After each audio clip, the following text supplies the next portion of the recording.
Selamat pagi, Ibu dosen dan teman-teman. Saya Agnes Angelina Mura, kelas 7C akan mempresentasikan hasil kerja saya tentang manajemen sumber daya manusia. Latar belakang.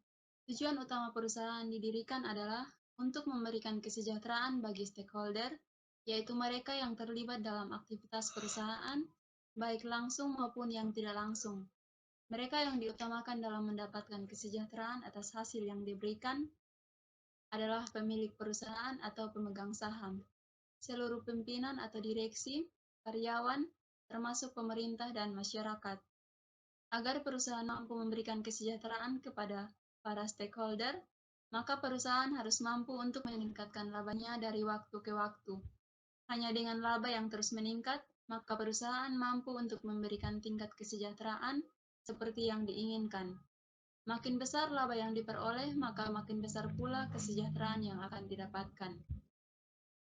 Untuk dapat memperoleh laba, maka perusahaan harus didukung oleh seluruh sumber daya yang dimilikinya, baik berupa sumber daya aset atau harta, maupun sumber daya manusia. Dalam mengelola sumber daya manusia, harus dilakukan secara benar atau kodratnya.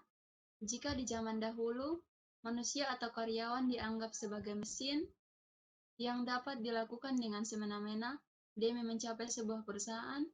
Namun saat ini, sesuai dengan perkembangannya, manusia semakin diperhatikan, bahkan sekarang sudah berubah menjadi aset yang paling penting untuk diperhatikan. Artinya, manusia harus diperhatikan dalam segala hal dan diperlakukan dengan sebaik-baiknya. B. Pengertian manajemen sumber daya manusia. Secara sederhana, manajemen sumber daya manusia adalah proses pengelolaan manusia melalui perencanaan, rekrutmen, seleksi pelatihan, pengembangan, pemberian kompensasi, karir, keselamatan, dan kesehatan, serta menjaga hubungan industrial sampai pemutusan hubungan kerja guna mencapai tujuan perusahaan dan peningkatan kesejahteraan stakeholder.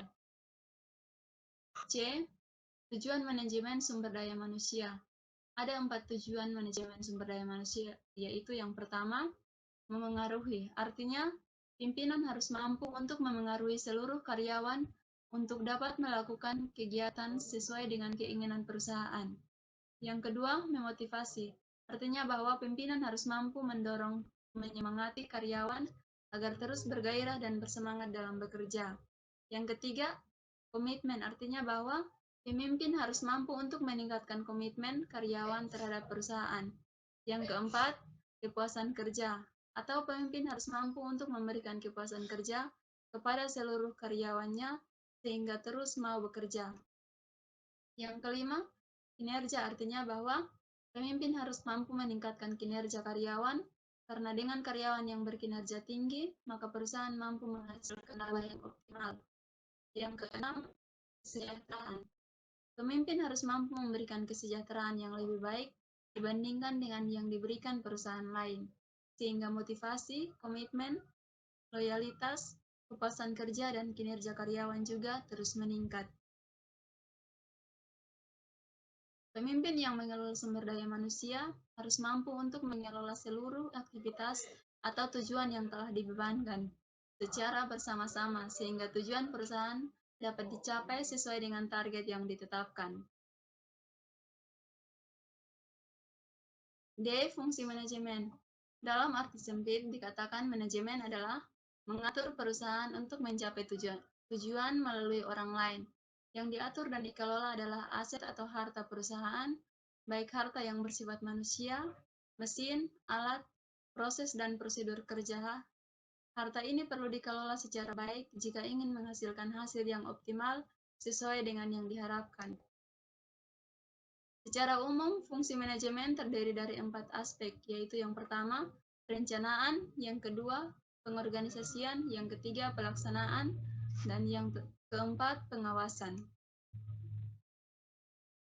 Secara khusus juga, fungsi manajemen terdiri dari 5 aspek, yaitu yang pertama, perkiraan, yang kedua, perencanaan, yang ketiga, pengorganisasian, yang keempat, pelaksanaan, dan yang kelima, pengendalian.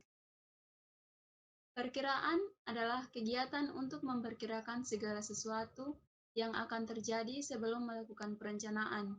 Kegiatan memperkirakan apa yang akan datang dapat dilakukan dengan beberapa hal, yaitu jumlah konsumen, jumlah tenaga kerja, jumlah persaingan, pendapat atau daya beli masyarakat, perubahan lembaga keuangan, perubahan selera masyarakat, perilaku konsumen, ketersediaan bahan baku, perubahan teknologi, perubahan alam, perubahan politik, perubahan sosial, perubahan hukum dan peraturan, dan lainnya. Beberapa isi dari suatu rencana yaitu yang pertama, jangka waktu, yang kedua, jumlah atau unit, yang ketiga, biaya, yang keempat, proses, yang kelima, prosedur, yang keenam, sumber daya manusia, yang ketujuh, sarana dan prasarana, yang kedelapan, teknologi yang digunakan, yang kesembilan, target yang harus dicapai, dan yang kesepuluh, asumsi. Perencanaan merupakan kelanjutan dari kegiatan setelah mampu memperkirakan apa yang akan terjadi di masa yang akan datang. Setelah perencanaan disusun dan menghasilkan berbagai rencana, maka langkah selanjutnya adalah membentuk organisasi sehingga menghasilkan struktur, dan di dalam struktur organisasi sudah dibuatkan pekerjaan masing-masing atau jabatan yang dibutuhkan, dan langkah selanjutnya adalah menyediakan seluruh sarana dan prasarana sesuai dengan rencana yang telah disusun.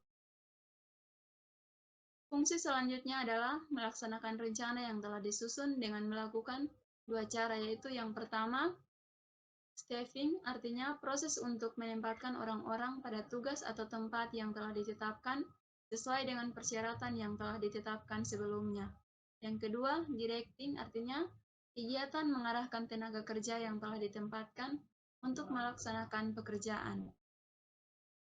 Fungsi pengendalian yaitu kegiatan untuk mengawasi kegiatan yang sudah direncanakan agar berjalan pada jalur yang telah disusun.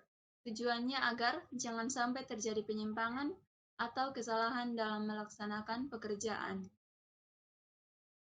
Fungsi pengendalian ada dua, yaitu yang pertama, melakukan pengawasan merupakan kegiatan untuk mengawasi seluruh kegiatan yang dilakukan oleh jabatan atau orang tertentu, baik menggunakan teknologi atau CCTV, dan hasil atau laporan.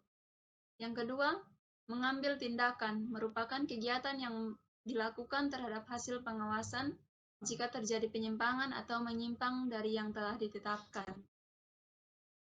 Yang berikut ada beberapa fungsi sumber daya manusia, yaitu yang pertama, analisis jabatan, yang kedua, perencanaan sumber daya manusia, yang ketiga, penarikan pegawai, yang keempat, seleksi, yang kelima, pelatihan dan pengembangan, dan yang keenam, evaluasi kinerja. Ada juga kompensasi, jenjang karir, keselamatan dan kesehatan, dan hubungan industrial. Dari analisis jabatan adalah mengumpulkan berbagai informasi untuk kebutuhan suatu pekerjaan. Analisis jabatan disusun sesuai dengan jabatan yang ada di dalam struktur organisasi perusahaan, dan penyusunannya dilakukan secara sungguh-sungguh agar apa yang telah dikerjakan terakomodasi seluruhnya. Sekian presentasi dari saya. Terima kasih.